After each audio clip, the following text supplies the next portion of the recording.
म्हणजे आज सकाळी सकाळी तुम्ही बातमी पाहिलीच असेल, पेट्रोलचे भाव पुन्हा वाढलेत. गेल्या दोन आठवड्यांमध्ये आपण बघतोय की पेट्रोल, दूध, किराणा माल असं सगळंच महाग होत चाललंय. काही दिवसांपूर्वी पंतप्रधान मोदींनी लोकांना काटकसरीचं आवाहन केलेलं होतं आणि त्यानंतर आता ही भाववाढ आणखी स्पष्ट दिसू लागली आहे. पेट्रोलचे भाव वाढत राहिले किंवा मग देशातला साठा संपला तर संपूर्ण वाहतूक व्यवस्थाच कोलमडून जाईल आणि मग देशात मंदीची लाट येणार हे तर फिक्सच आहे.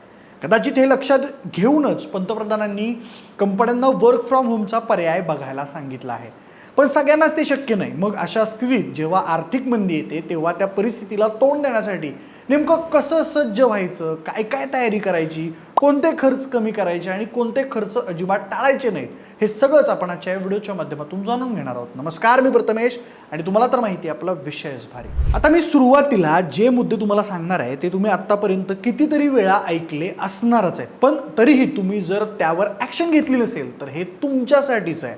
सगळ्यात पहिलं तर तुमच्याकडे एक एमर्जन्सी फंड असायलाच हवा, मंदी येणार असो वा नसो, कारण कोणतीही वेळ सांगून येत नाही. सध्या केवळ भारतातच नाही तर जगभरात अशी परिस्थिती आहे की कोणाची नोकरी कधी जाईल सांगता येत नाही. कितीतरी वर्ष एकाच ठिकाणी काम करणाऱ्या लोकांना पण कंपन्या फक्त एक मेल पाठवून घरी बसवत आहेत.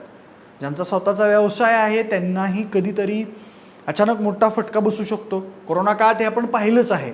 त्यामुळे उद्या चुकून आपल्यावर अशी वेळ आली तर नवीन नोकरी मिळेपर्यंत किंवा बिझनेस पुन्हा सेट होईपर्यंत तुमचं घर चालावं यासाठी हा एमर्जन्सी फंड असतो.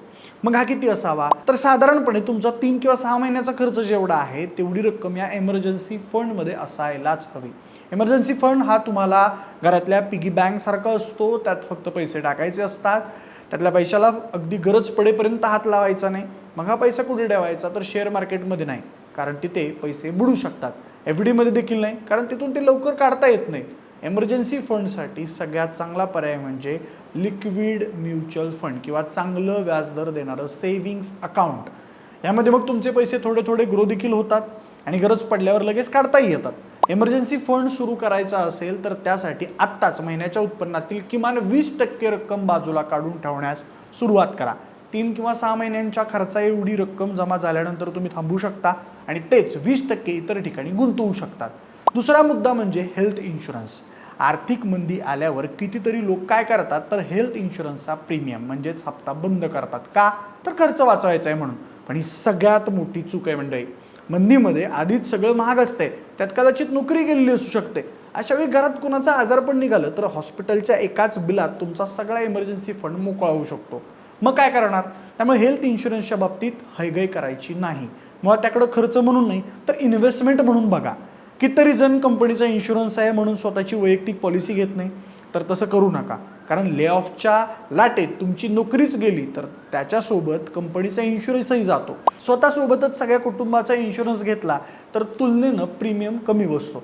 तिसरी महत्त्वाची गोष्ट म्हणजे आधीचे सगळे EMI, कर्ज जे काही असतील ते क्लिअर करायला बघा. आता अजून मोठ्या संकटाला सुरुवात झालेली नाही आहे, तोपर्यंतच या सगळ्या गोष्टी क्लिअर करायला बघा. एकदा का एमर्जन्सी फंडमधून खर्च सुरू झाला की हाच EMI डोक्यावर ताण ठरतो. कर्ज क्लिअर करताना काय स्ट्रॅटेजी ठेवायची तर ज्यांचं व्याज सगळ्यात जास्त आहे ते आधी क्लिअर करायचं. म्हणजे क्रेडिट कार्डचं व्याज 30 ते 40% असतं तर त्याचं बिल सगळ्यात आधी पे करा. यानंतर मग सगळ्यात कमी रकमेचं एखादं कर्ज असेल तर ते एकदम क्लिअर करता येतं का बघा. आणि मंदीमध्ये नवीन कर्ज घेणं टाळा, म्हणजे तुमचा एमर्जन्सी फंड कदाचित एखादा महिना जास्तच चालून जाईल. चौथा मुद्दा शेअर मार्केट आणि म्युच्युअल फंडमध्ये गुंतवणूक करणाऱ्यांसाठी आहे. सध्या शेअर मार्केटचा सगळ्यांचाच पोर्टफोलिओ लाल दिसत असणार, माझाही तसाच आहे. यावेळी कितीतरी लोक घाबरून नुकसान जास्त नको म्हणून पॅनिक सेल करतात. ते टाळा. अगदीच पैशांची गरज असेल किंवा मग एखादा शेअर 1000-2000 रुपयांनीच लॉसमध्ये असेल तर तुम्ही तो विकू शकता. पण सगळंच विकण्याचा निर्णय अजिबात घेऊ नका. आत्तापर्यंत आपण बघितलंय की जेव्हा जेव्हा मंदीमध्ये शेअर मार्केट खूप खाली गेलंय तेव्हा तेव्हा ते अधिक उसळी घेऊन वरही आलंय. शेवटी शेअर मार्केट हा लॉंग टर्म गेम आहे, त्यामुळे पेशन्स ठेवा आणि रिकव्हरीची वाट बघा. म्युच्युअल फंडच्या बाबतीत म्हणाल तर शक्य असल्यास SIP थांबवू नका. जेव्हा शेअर मार्केट खाली जातं तेव्हा म्युच्युअल फंडमध्ये आहे त्या SIPच्या रकमेत जास्त युनिट्स मिळतात. याच्यानंतर मार्केट रिकव्हर झाल्यानंतर जास्त फायदा होतो. म्युच्युअल फंड देखील लॉंग टर्मच्या दृष्टीने असतात, त्यामुळे मंदीचा त्यावर तात्पुरता परिणाम दिसला तरी पुढे जाऊन फायदाच होतो. अगदीच खर्च कमी करायची गरज असल्यास तुम्ही SIP काही महिन्यांसाठी पॉज करू शकता. म्युच्युअल फंड बंद करण्याची गरज नाही. आता 5वा आणि सगळ्यात महत्त्वाचा मुद्दा, कोणते खर्च तुम्ही कमी करू शकता आणि कोणते खर्च अजिबात कमी करायचे नाहीत. आधी बघूया काटकसर कुठे करायची. पहिलं तर OTT platforms, Netflix, Prime, Hotstar, Sony LIV आणि बऱ्याच OTT प्लॅटफॉर्मचं सबस्क्रिप्शन आपण घेऊन ठेवलेलं असतं. त्यातलं एखादं कंटिन्यू ठेवून बाकी सगळं तुम्ही रद्द करू शकता.